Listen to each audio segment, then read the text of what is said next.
Jadi Pak Erick Thohir ini memang beliau ini sebagai CEO perusahaan, beliau sangat sukses. Ya, kita lihat bahwa beliau memang orang yang sangat profesional dan sebagainya.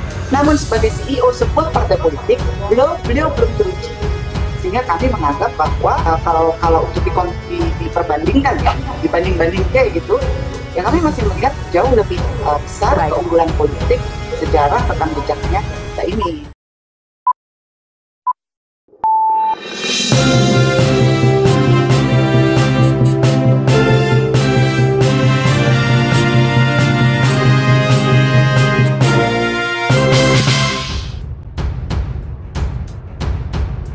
Mbak Dita, jadi kalau kita lihat dari survei saja, elektabilitas Erick Thohir dibandingkan Gus Imin masih lebih tinggi Erick Thohir.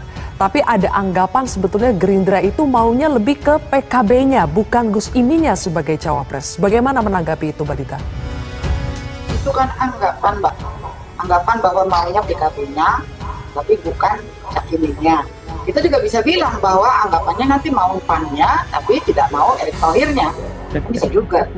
Jadi itu anggapan ya. Siapa tahu nanti PAN, PKB, Gerindra cawapresnya Cak Imin, itu juga bisa nanti kan pada akhirnya kan, kalau anggapan-anggapan.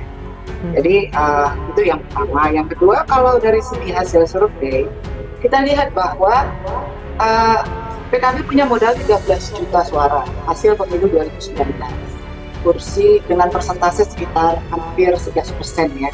Itu modal yang sangat besar, modal politik yang sangat besar, yang kalau dikonversi ke uang karena isi tas tadi ya, kata Mas Adi ya, itu unlimited gitu. 13 juta suara itu kalau dikonversi dengan isi tas bisa berapa belas triliun ya untuk mencapai nilai segitu. Apalagi trennya naik terus, PKB sudah masuk ke menjadi partai 3 besar, kadang-kadang 4 besar. Di 2024 pasti lebih tinggi lagi, di atas 58 kursi, bisa jadi 70 atau 75 kursi. Jadi kita sudah punya modal elektoral, modal basis konstituen yang sangat solid, yang kami yakin itu juga tidak dimiliki oleh Pak Erick Thohir.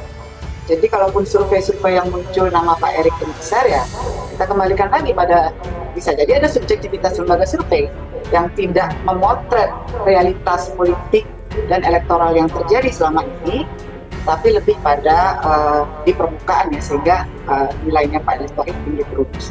Jadi Pak Erick Thohir ini memang beliau ini sebagai CEO perusahaan, beliau sangat sukses. Ya, kita lihat bahwa beliau memang orang yang sangat profesional dan sebagainya.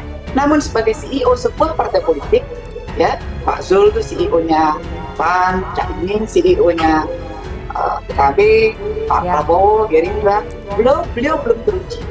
Sehingga kami menganggap bahwa dalam koalisi PKB Gerindra ini memang saya juga tidak kalau untuk diperbandingkan ya, dibanding-banding kayak gitu, ya kami masih melihat jauh lebih besar keunggulan politik sejarah rekam jejaknya Cak Imin gitu.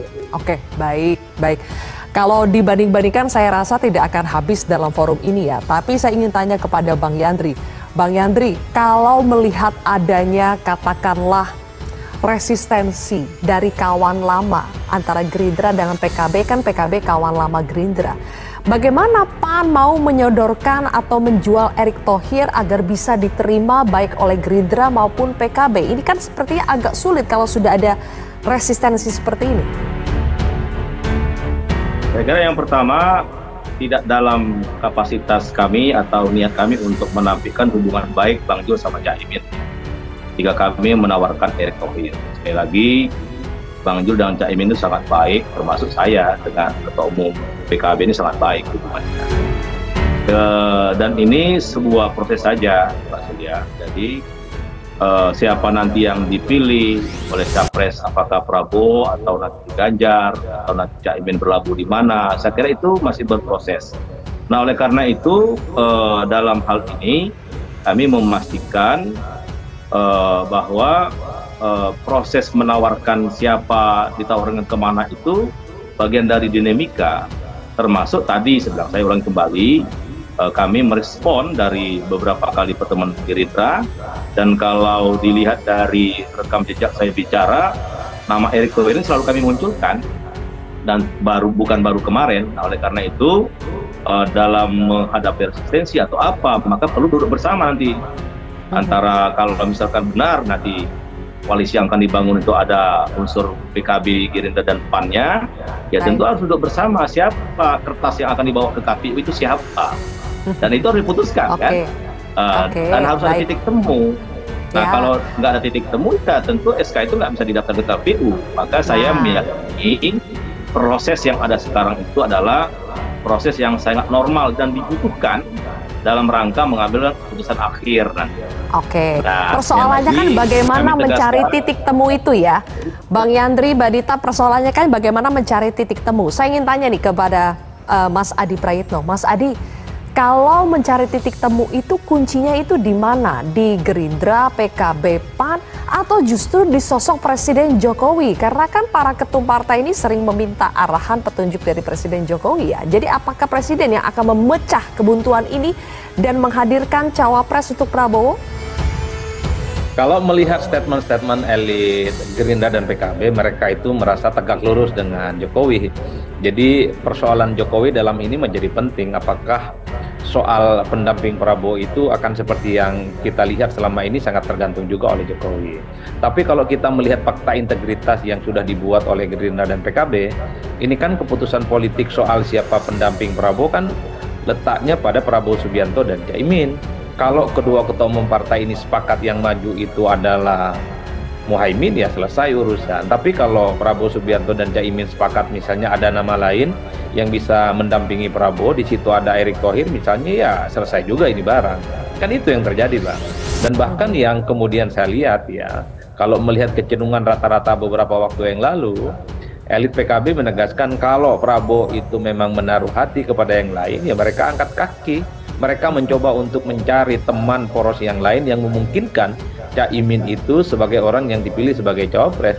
Jadi kalau kita membaca skenario-nya, PAN yang diterima, Erick Thohir sebagai pendamping, kalau elit PKB itu konsisten dengan omongannya beberapa waktu yang lalu, ya bubar jalan koalisi dengan PKB dan Gerindra itu, Mbak. Saya ingat persis ketika misalnya Prabowo Subianto dikait-kaitkan soal kemungkinannya berduet dengan Ganjar Pranowo dengan beberapa waktu yang lalu. Caimin, Gus Jazil mengatakan ya bubar jalan koalisi dengan Gerindra, karena tentu mereka tidak mau berkoalisi dengan partai yang tidak menjadikan Muhaimin sebagai pendampingnya. Ini tentu tidak mudah memang untuk menduetkan antara Caimin dan Prabowo ataupun Prabowo dengan Erick Thohir. Tentu ada konklusi-konklusi yang saya kira menjadi titik temu. Bagaimana endingnya? Kalau melihat saat ini saya kira agak sulit, Mbak Zilvia, karena memang pendaftaran di KPU di bulan Oktober masih panjang. Apapun bisa terjadi di kemudian hari. PKB dan PAN tentu punya call yang cukup tinggi bahwa siapapun yang berminat untuk berkongsi dengan partai-partai ini, syaratnya menjadikan ketua umum mereka atau elit tertentu sesuai dengan endorsement partai. Ini yang sepertinya membuat bagaimana hubungan antara PKB dan PAN belakangan dalam tanda kutip gitu ya, agak sedikit mendidih. Persoalan siapa yang kemudian dianggap layak dan pantas untuk mendampingi Prabowo Subianto itu.